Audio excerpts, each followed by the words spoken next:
Hi guys, so 4 years ago I started freelancing on Upwork, and these are 6 things that I wish I knew before I started my career. And these don't just apply to Upwork, they also apply to other freelancing platforms like Fiverr, Top Tower, and other platforms. So the first thing is that Upwork is unfair. The reason I say Upwork is unfair is that the results you get, the kinds of clients you sign, the amount of money you make really depends on how much you're able to sell yourself, and doesn't have a lot to do with how much skill you have. Sure, having good skills is really great, but at the end of the day, the job you get is really what you settle for. And so one of the hacks that I've learned is to always apply to jobs even if I feel like I'm not qualified to apply to them. And that's because Upwork is a marketplace, and so the results you get will ultimately depend on how well you're able to sell yourself and not necessarily the kinds of skills you have. Because even if you have great skills and you're not able to effectively communicate that to clients, you may end up getting very low paying jobs or getting low quality clients even though you're highly skilled.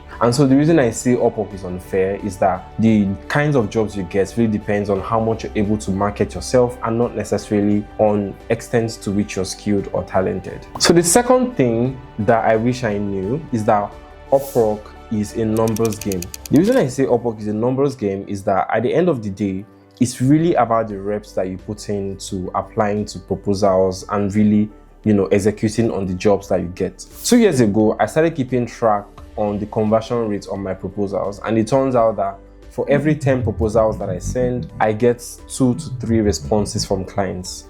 And from every 5 responses, I end up closing 2 jobs. And so the reason why this matters is that when you begin to see it as a numbers game, it then becomes easy for you to detach yourself from the results of each proposal you send. And so you focus on sending high quality proposals without necessarily being attached to each single proposal. And that really helps to prevent the emotional burden or the low self-esteem, in quotes, that comes from attaching your worth to whether or not clients reply to your proposals. And so seeing Upwork as a numbers game simply means that you're able to recognize that the more reps you put in, the better you get at upworking, the better you get at writing proposals, and the better you get at discussing with clients and coming to terms with deals that will favor you as a freelancer. So the third thing that I've learned is that Upwork is a funnel. So what do I mean by Upwork being a funnel? It means that Upwork is really not a place to build a career, to be honest. A lot of people obsess over becoming top rated plus or having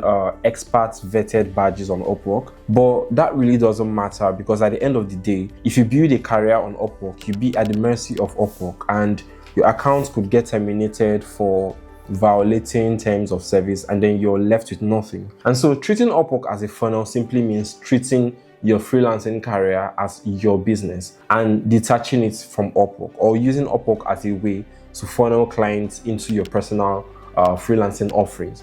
And so the way I do this is by creating a website for myself, a portfolio website, creating an agency. I had a writing agency, and from the clients that I got on Upwork, I asked them for referrals, and they referred me to other clients outside of Upwork. And with that, I was able to build my writing agency by using Upwork as a funnel to get clients. And this really matters because at the end of the day, freelancing is about freedom. And if you only have clients on Upwork, you don't really have freedom, because it will be very difficult for you to live outside of Upwork or get jobs outside of Upwork if anything happens to your Upwork account. So treating it as a funnel is really the best way to treat your freelancing career as a business. So the fourth thing that I've learned that I wish I knew is that social proof is everything.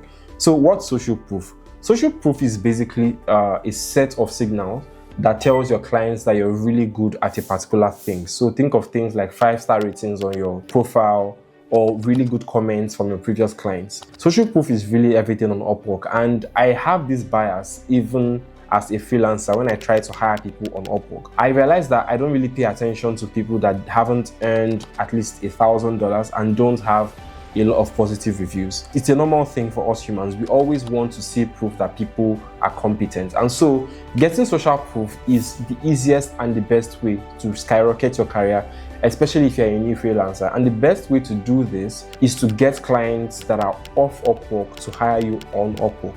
And so if you're already offering your writing services, your design services to clients or even friends, I'd advise that you tell them to hire you on Upwork. Maybe give them a discount to encourage them to do so, because it really matters to have proof on your Upwork profile that you're able to deliver on the job that a client is looking for. And so social proof is really everything. It gives you leverage to bargain with your clients. It makes it easy for clients to really trust you and see you as an expert in the field. And so if I were starting all over, I'd really try as much as possible to get social proof very quickly by getting clients off of Upwork, even if it's a family member, to hire me on Upwork and then leave me a positive review. So the fifth thing that I wish I knew before starting is that Upworking is a skill itself. And Upworking is really the art of selling yourself. It's the art of talking to clients in a way that encourages them to hire you. It's the art of writing great proposals. It's the art of knowing which jobs to submit proposals to. And so besides learning the skill that you're offering,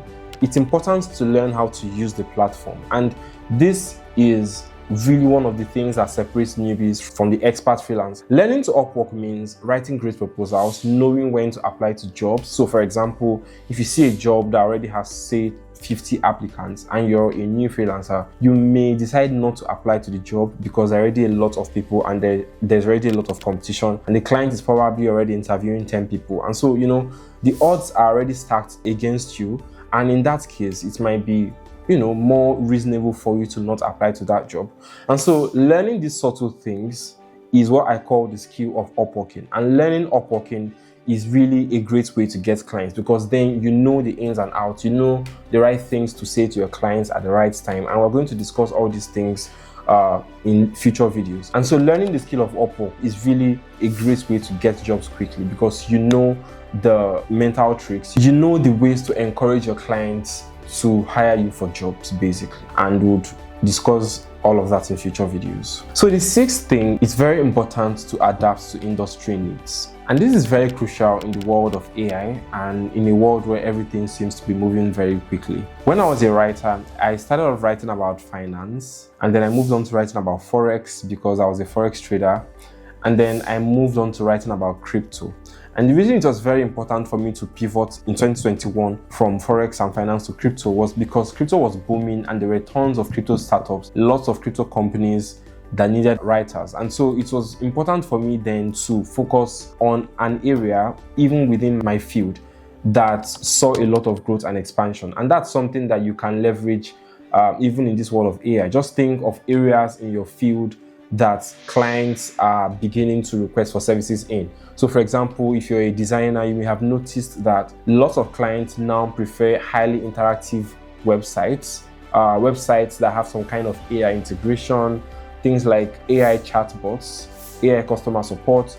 Those are additional services that you can offer because the demand for those services within your field has increased. And so learning to adapt to industry needs really sets you apart, really helps you charge more, and really puts you as an expert in the eyes of your clients. One way to do this is to suggest these things to your clients. And so, say after a contract or after a job, you could tell your clients and say, hey, most of the people that I've worked for now use AI customer service agents. Would you like for me to integrate one into your website? And then you let the client know how it will help them save time, save money, and maybe increase their conversion. And if you're able to get, say, 10 clients to pay you an extra $500 for something like that, then you'll be making a significant amount of money for something very easy to do.